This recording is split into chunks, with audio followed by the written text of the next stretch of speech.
Buenos días, buenas tardes, buenas noches, sea el horario que le estén poniendo play a esto. Mi nombre es Pablo Marenco, ya nos hemos conocido en otra de las presentaciones de los casos problemas y en este en particular vamos a hablar de cáncer de pulmón. Bien, el tema de la epidemiología no es un detalle menor, por más que lo que les estoy presentando es del año 2012, sacado de un artículo de Nature.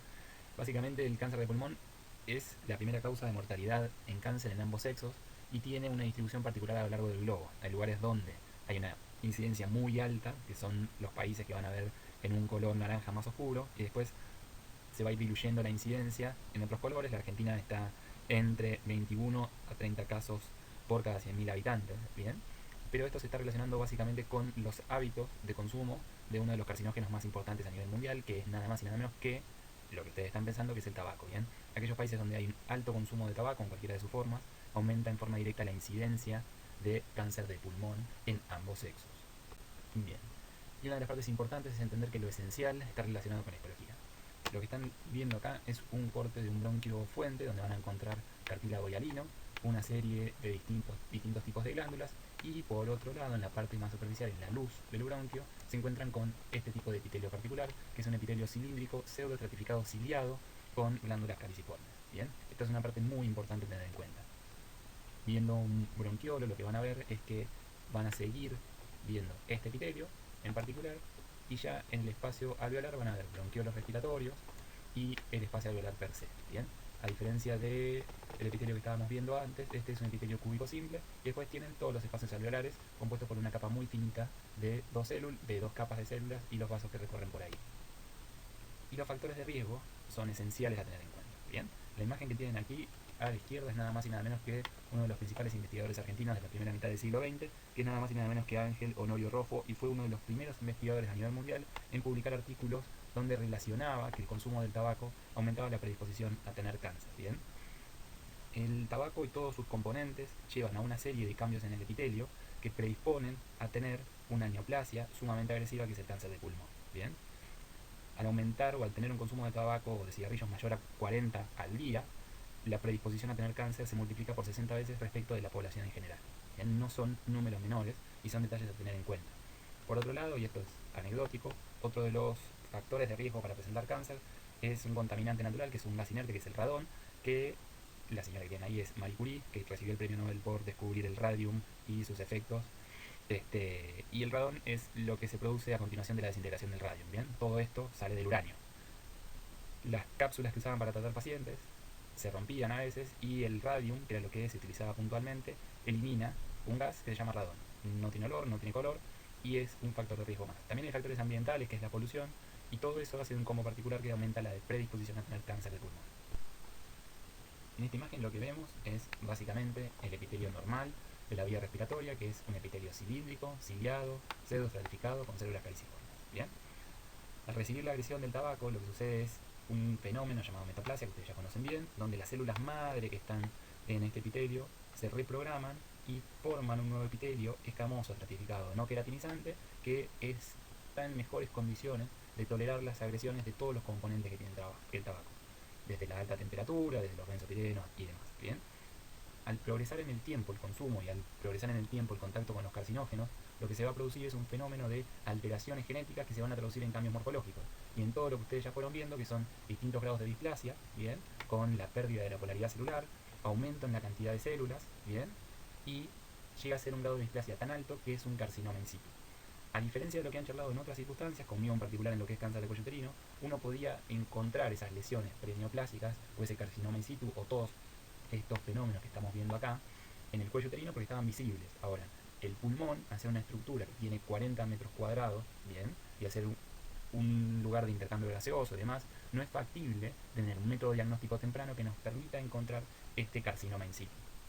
Por lo tanto, salvo en ciertas circunstancias, la mayoría de los tumores se encuentran en una situación sintomática y no es factible encontrar estos fenómenos de carcinoma in situ. Por un lado, porque no hay un lugar puntual en el pulmón donde se den, sino que se dan en todo el pulmón, y por otro lado, porque no hay un método que los puedas encontrar. ¿Bien? Bien.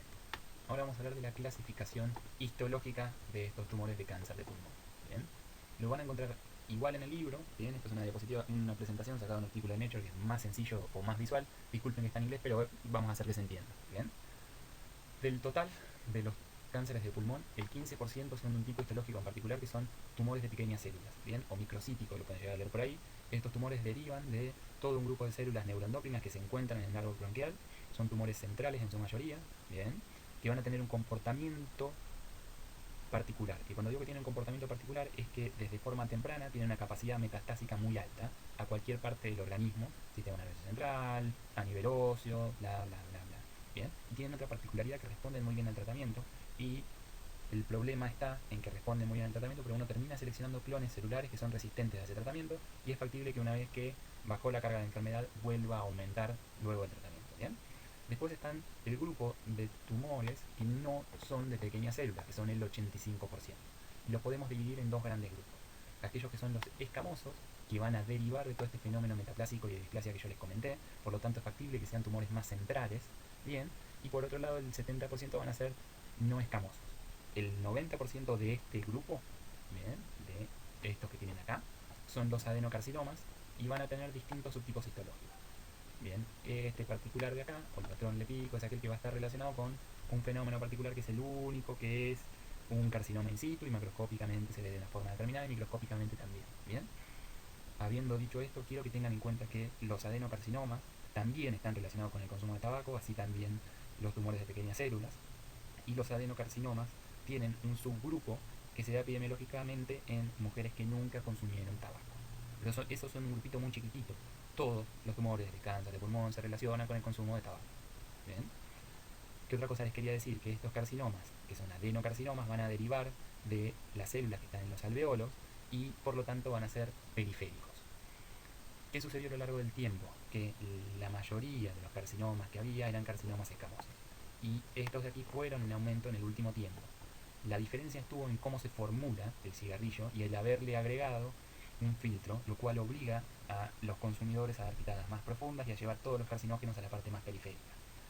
También se dio un fenómeno donde las mujeres empezaron a consumir más cantidad de cigarrillos, y en otras zonas en particulares como China también aumentó el consumo, y eso se dio o dio ciertas particularidades que hicieran que se dé un cambio en la proporción de estos tipos citológicos. ¿Bien? Que la imagen que tenemos ahora es estas son las proporciones. No sé, digamos, no los quiero marear con esto. Y el último grupito es el tumor de grandes células, en general. Y lo que quiero que tengan en cuenta es que ese 10% son de un subtipo particular histológico, que son tan indiferenciados que uno no puede decir si viene de un adenocarcinoma o de un carcinoma escamoso. Bien, son tumores que tienen un grado tal de displasia, un grado tal de anaplasia, que no se parecen en ningún patrón morfológico a un carcinoma escamoso o a un adenocarcinoma. Bien, si algo de esto no queda claro, por favor nos consultan a través de la plataforma que estamos usando para comunicar. Ahora sí, iniciamos con el caso. El señor G.A. tiene 76 años, es un paciente masculino, cuyo motivo de consulta es falta de aire. Bien, los antecedentes personales que nos interesan es que este paciente consumió durante un montón de tiempo una cantidad alta de tabaco que en clínica se traduce en un parámetro que se llama PAC-IDAS. En cuanto a la enfermedad actual, el paciente consulta por disnea de evolución progresiva hasta llegar a ser clase funcional 3, que es al hacer pequeños esfuerzos, y está asociada a una marcada astenia, que es un cansancio que está muy presente, que limita al paciente a hacer actividades diarias, descenso de peso marcado en los últimos 3 meses, y el interrogatorio dirigido relata episodios de dolor dorsal y expectoración hemoptóica en aumento. También el paciente relata, discúlpeme, el minuto acá, ya sacamos. El paciente relata que tiene episodios de contracciones musculares espontáneas, debilidad y alteración en el ritmo evacuatorio. Al examen físico tiene regular estado general, está asociado a un aumento en la frecuencia respiratoria cuando ustedes lo ven, y tiene hipoventilación en el campo pulmonar medio, y a la percusión tiene matidez. Y el hemograma tiene una particularidad, tiene hipercalcemia, y con un calcio de ese número uno empieza a preocuparse. ¿Qué hacemos? Revisando, y vamos a encontrar esto, que tiene a nivel de las uñas una concavidad aumentada, como si fueran los relojes de bolsillo de otras épocas, bombé, y lo que pueden llegar a ver es que tiene aumento del tamaño de las extremidades, de los dedos, y cuando ustedes, que esto se llama también dedos en palito de tambor, y cuando le hacen una placa ven una reacción perióstica aumentada, y todo esto conforma un síndrome que se llama de Pierre-Marie Bamberger, o una osteoartropatía hipertrófica neúmica, que se da no solo en el cáncer de pulmón, pero acá está relacionado con un fenómeno paraneoplásico en los pacientes que tienen cáncer de pulmón. ¿Qué hacemos? ¿O ustedes qué harían?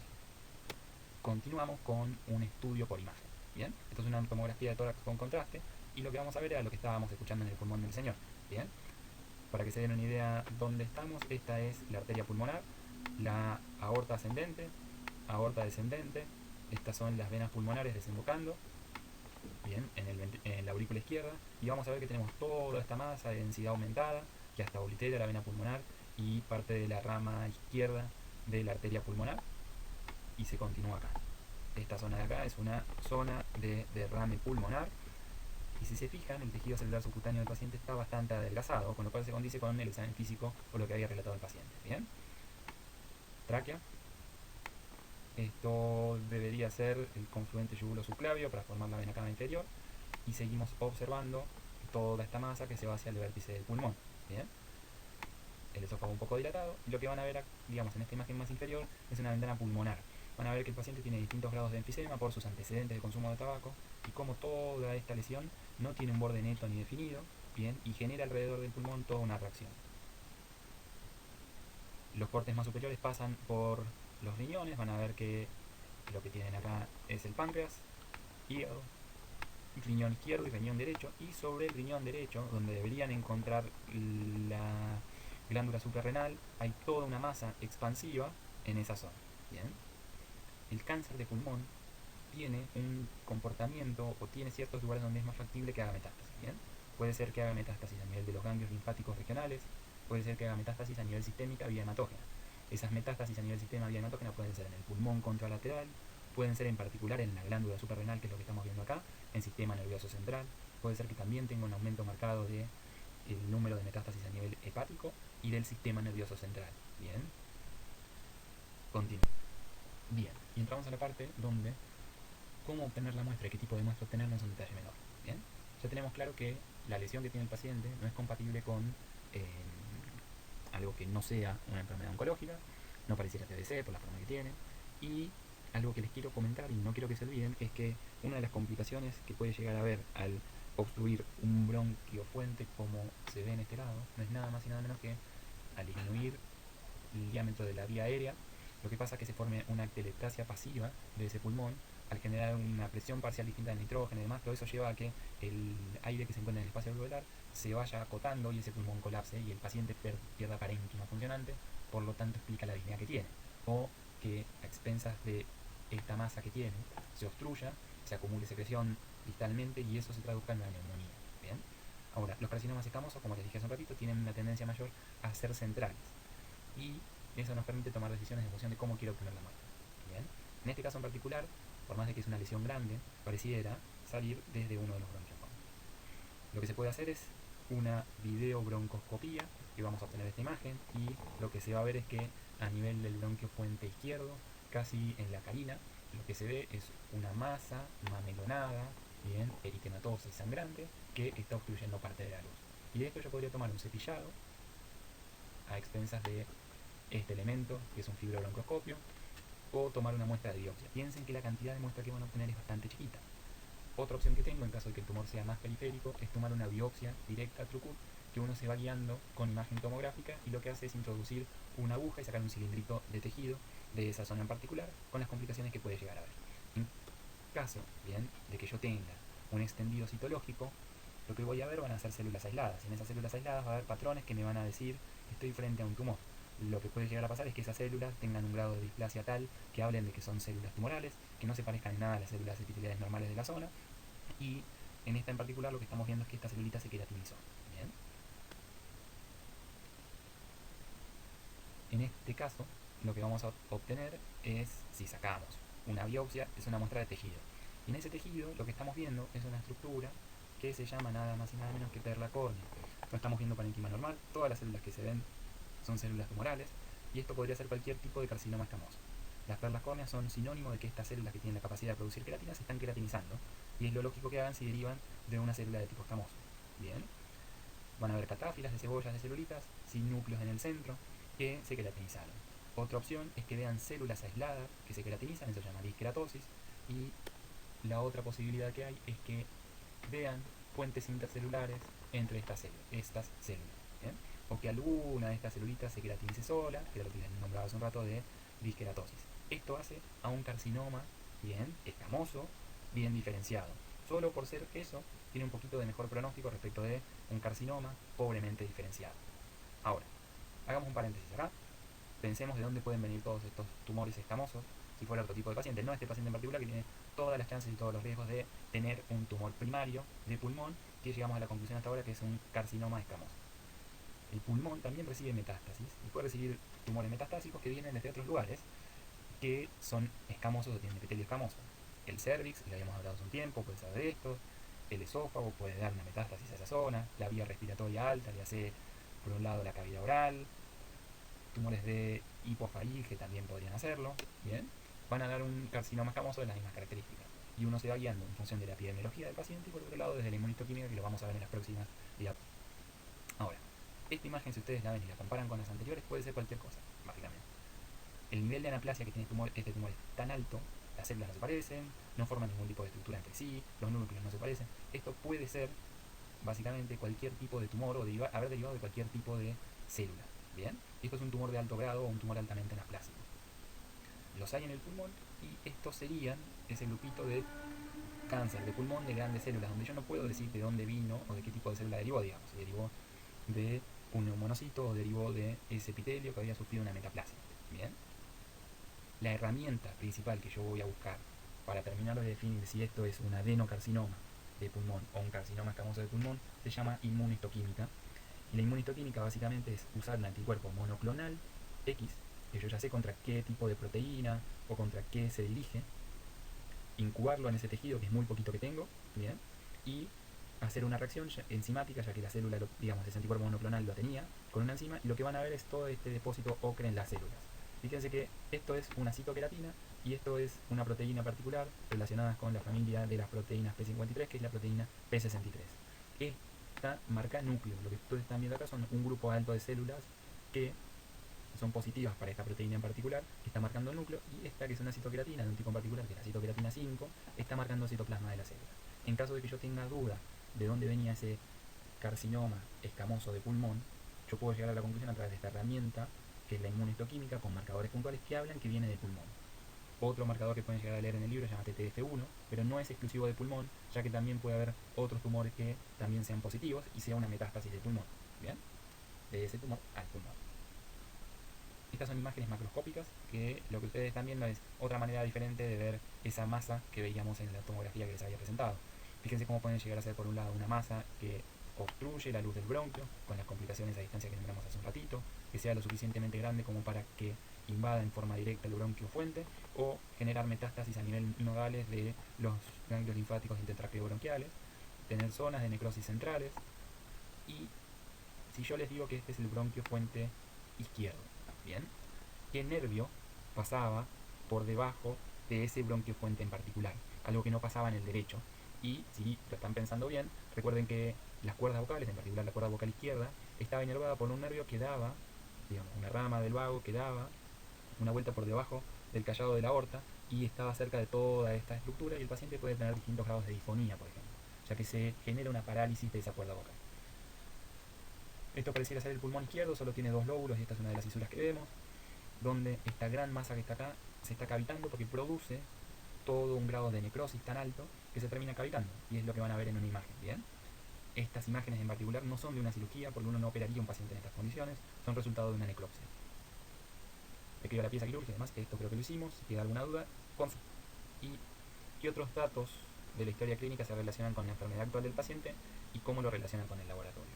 Lo que más llamaba la atención de ese laboratorio y del dato que pusimos ahí, que tiene un grado alto de, digamos, un aumento en la cantidad del calcio, y esa hipercalcemia se va a transformar con debilidad muscular. No necesariamente las tiene que tener el paciente, pero sí la alteración en el ritmo evacuatorio puede llegar a producir alteraciones en la conductividad intracardíaco y llevar al paciente al paro. Bien, y todo esto que estábamos nombrando se relaciona con una serie de fenómenos que se llaman síndromes paraneoplásicos, que puede llegar a producir el tumor. ¿Bien? El tumor puede secretar al organismo proteínas o hormonas que naturalmente no la secreta la célula de la cual deriva, y hay dos que podemos plantear. Por un lado, puede haber un aumento de la secreción de ACTH y llevar al paciente a un síndrome de Cushing, pero que va a ser en un paciente totalmente adelgazado. Piensen que es un paciente que, al tener una enfermedad neoplásica avanzada, puede estar dentro de un síndrome inmunometabólico tan alto que empiezan a bajar de peso. ¿Bien?